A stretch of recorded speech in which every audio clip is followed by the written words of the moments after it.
Welcome to the Prince Makai channel. It's your boy Prince Makai and I'm back with another video. I'm back, bitches. Today I want to do a story time. It's going to be a juicy story time. Juicy, baby.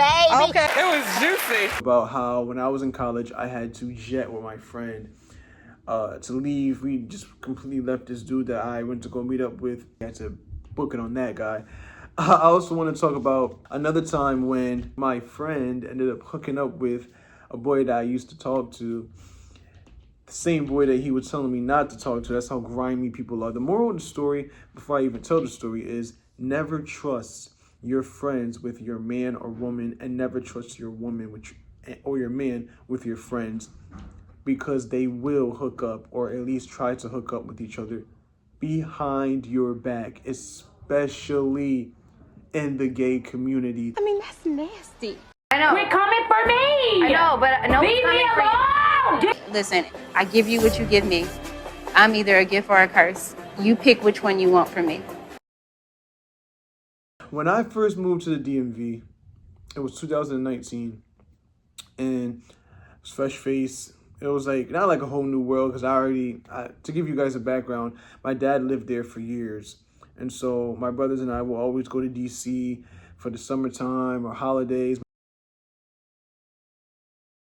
My grandfather has been living there since my mom was a kid. And so we've been going down there to see my grandpa, my step grandma, my mom's half siblings, my aunts and uncles and stuff like that. So all of our lives we were going back and forth, to the DMV to see family. And so it wasn't unfamiliar to me, but it was kind of like a new world again. Like, this is where I'm going to be permanently living. And I met these two boys. Let's just call them Xavier and Brian. So I met Xavier and Brian. I met one of them off of, I believe it was Instagram, then the other one off of Jack'd, right? We're all the same age, and we got really close, and we started to hang out a lot. My personality in the group I was the weird one, the outgoing one, but the blunt one, I guess you could say eccentric one. I was just the hyperactive one. I was the one that was going to say what was on my mind, and a little bit unpredictable, but very fun personality, funny, hilarious, and just the big personality one. And then, we have Brian, who was the short one. We used to make fun of his height all the time. He was the short one, but he was more of like the level-headed one. A little sensitive, but he and I were Cancer, so I understood that. If you a Cancer like me, then you should know. But he was fun too, but just a little bit more mature. And then there was Xavier, who was the bougie one, and the one that not snooty acting, but definitely was bougie. You know what I'm saying? But all of our personalities gelled well together, and I was really close with them. And so, to make a long story short, when I started talking to this guy that they both knew, and I told them about him, they started to get on me like, Makai, don't do this. I swear to God, you're making a mistake. First of all, he has a boyfriend. That's when I found out that the dude I was talking to had a boyfriend. Didn't even know. I was talking to him for a whole month. They were telling me, Makai, honestly, we might lose respect for you if you keep dealing with this guy and he's in a relationship. At the time, not to make any excuses, I knew at 20 years old not to talk to someone that was in a relationship. But I really liked this boy a lot. He was telling me that he was going to cut it off with the boyfriend. He had already started. He's a liar! But I was just like, you know what? I really like him. I'm going to do it. I can do whatever the I want. Xavier wanted him. Already knew him, like I said. And then months and months later, when I'm not even talking to the boy anymore, he hooks up with him. And how I found out was because the boy and I had always stayed friends afterwards. And we're friends to this day. And he told me, he was like, yeah, I gotta keep it real with you. Like, we hooked up. And I'm like, this is the same boy that was telling me not to talk to you anymore. They were saying how they don't have respect for cheaters. They think that cheaters are horrible people. You're a horrible individual. And, they just didn't like you for that. And they were really warning me. And I'm thinking, out of concern, me being naive whole time, one of them really wanted you. And he was like, well, just to be honest with you, we just hooked up one time and that was it. And he wasn't even my type. I was just horny and yada, yada, yada. I said, you know what? Okay, cool. you weren't my nigga anymore. That was months later that you did that. I had moved back to Connecticut for a little bit, so I was out of the state. And I can't be mad about that. How I looked at it was, I wouldn't want my man to just start talking or messing around with my friend. Even if we do stop talking and it's even years later, I wouldn't want that. And I wouldn't do that. But, you know, I'm not really mad at you because at the time, I wasn't the only one that you were talking to. And I was the side piece. I was the one that, you know, you were cheating on your man with. So I can't really be mad about that because a person is going to be a person. They're going to do what they do.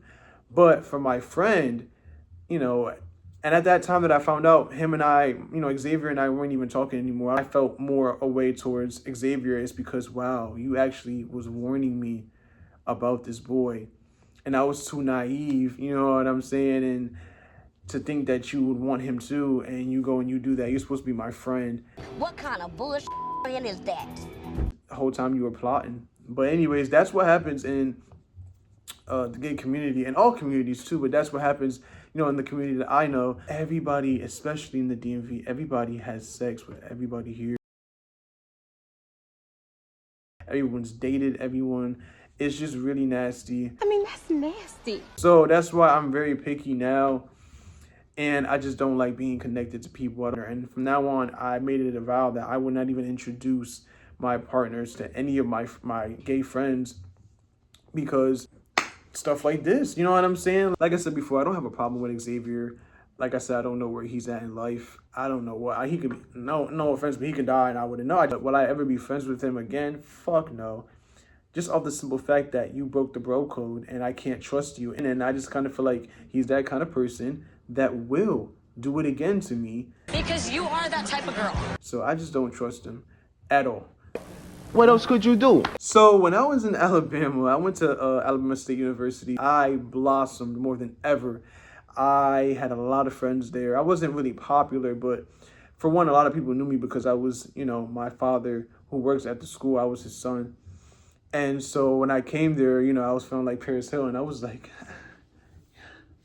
yeah, it's me, his son, I'm here. Charismatic, captivating, you know, I'm charming. So, you know, I'm a very open person. So I just attract all kinds of people. Anyways, so one of those people that I attracted, I was on the app Jack'd. This dude had hit me up and he was blowing me up for a few days. And I was just like, let me just meet up with him and see where this goes, right? At the time, I was really good friends with this girl named Tori. We had just became friends. We met there on campus. Anyways, her and I were like this. She was like, well, I'm going to come with you to go meet up with this dude. It was on one of our days off. On my days off. In terms of like on classes. She had her daughter with her. So I was carrying the daughter in my arm. The daughter had to have been about probably 2. I'm not a fashionista, so I'm not going to go around judging people with what they wear. But, you know, he dressed like he literally crawled out of a dumpster. So I was like, okay. Totally catfished the fuck out of me. He showed me an old picture from like 5 years prior. Hey, all they gotta do is run it. This is 2017, and that picture was probably 2012.